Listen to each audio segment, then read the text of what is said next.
মুসলমানরা এর ব্যাখ্যা নিয়ে নিজেদের মধ্যে ভিন্নমত পোষণ করে। আপনি আপনার প্রশ্নের উত্তর দিতে পারবেন। এমন কোনো ব্যক্তি কি ঈশ্বরের নিকটবর্তী হতে পারে যে মুসলিম নয়? সেখানে কেবল একটি শব্দ, দুটি শব্দ নেই। হয়তো আমি এই বিষয়টি আমার এবং ঈশ্বরের মধ্যে ব্যক্তিগত রাখতে চাই। শুভ সন্ধ্যা সবাইকে। আমার নাম রিকি সেটিয়াওয়ান। আমি বগুড়া থেকে এসেছি এবং বর্তমানে একজন বিজনেস অ্যানালিস্ট হিসেবে কাজ করছি, এবং আমি একজন অজ্ঞেয়বাদী। স্যার, আপনি এর আগে অনেকবার বলেছেন যে কোরআন নিখুঁতভাবে নির্ভুল, অন্যান্য ধর্মগ্রন্থের মতো নয়।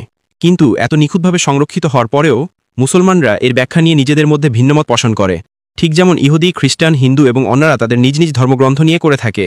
তাহলে শেষ পর্যন্ত কে ঠিক করবে কোন ব্যাখ্যাটি সঠিক, এবং আমরা কিভাবে নিশ্চিত হতে পারি যে আমরা সত্যি ঈশ্বরকে খুঁজছি, শুধুমাত্র আমাদের পূর্বের বিশ্বাসের সমর্থন খুঁজছি না? আর যদি ভালোবাসা, নম্রতা শিখে একজন মুসলিমের চেয়ে ঈশ্বরের বেশি নিকটবর্তী হতে পারে, এটা কি সম্ভব যে এমন কোনো ব্যক্তি কি ঈশ্বরের নিকটবর্তী হতে পারে যে মুসলিম নয়?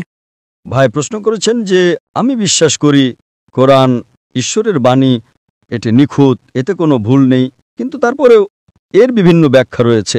এটি আপনার প্রশ্নের প্রথম অংশ।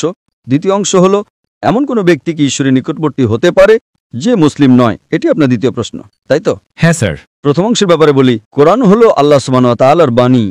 অনুবাদ করার সময় শব্দের ব্যবহারে ভিন্নতা আসতে পারে, অনুবাদকেরা ভিন্ন ভিন্ন শব্দ ব্যবহার করতে পারেন, কিন্তু মূল আরবি সম্পূর্ণরূপে ঈশ্বরের বাণী।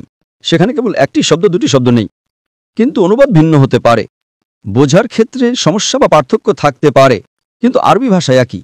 যখন কোনো পার্থক্য দেখা দেয়, যদি একটা আয়াতে দুটি অর্থ হতে পারে, তখন আপনাকে শরণাপন্ন হতে হবে হাদিসের, যা নবীর বাণী। হাদিস হলো কোরআনের তাফসির।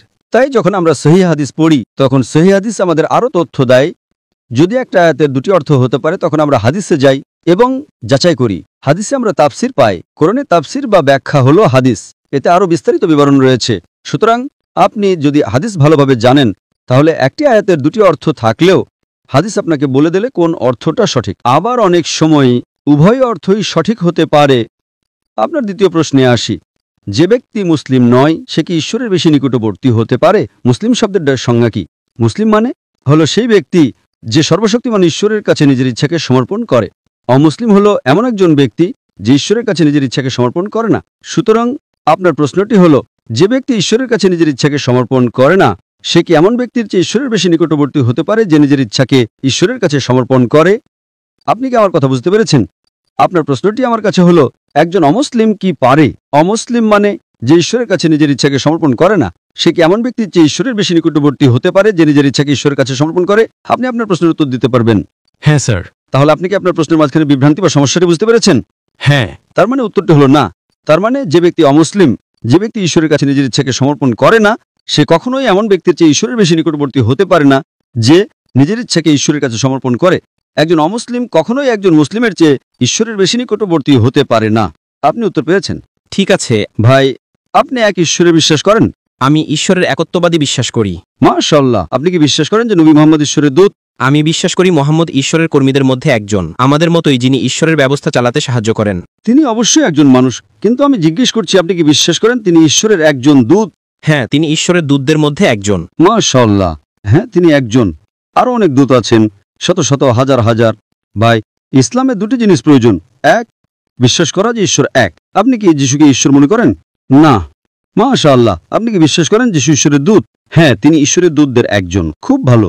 ইসলামে প্রবেশের জন্য একজন ব্যক্তির ন্যূনতম দুটি মানদণ্ড প্রয়োজন। 1 নম্বর, বিশ্বাস করা যে ঈশ্বর এক। 2 নম্বর, বিশ্বাস করা যে নবী মুহাম্মদ সাল্লাল্লাহু আলাইহি সাল্লাম ঈশ্বরের দূত। এরপরে ধীরে ধীরে একজন মানুষ ইসলামের নিয়ম কানুন মানতে শুরু করে, কিন্তু ন্যূনতম এই দুটি জিনিস আপনি ইতিমধ্যে বিশ্বাস করেন। তাহলে কি আপনি ইসলাম গ্রহণ করতে চান?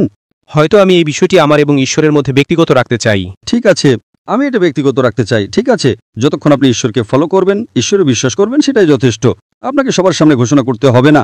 আমি আল্লাহর কাছে আপনার হেদায়েতের জন্য দোয়া করি এবং আল্লাহ সুবহানাহু ওয়া তাআলা যেন আপনাকে পথ দেখান এবং আপনি যেন ঈশ্বরের আরও বেশি নিকটবর্তী হতে পারেন। ভাই।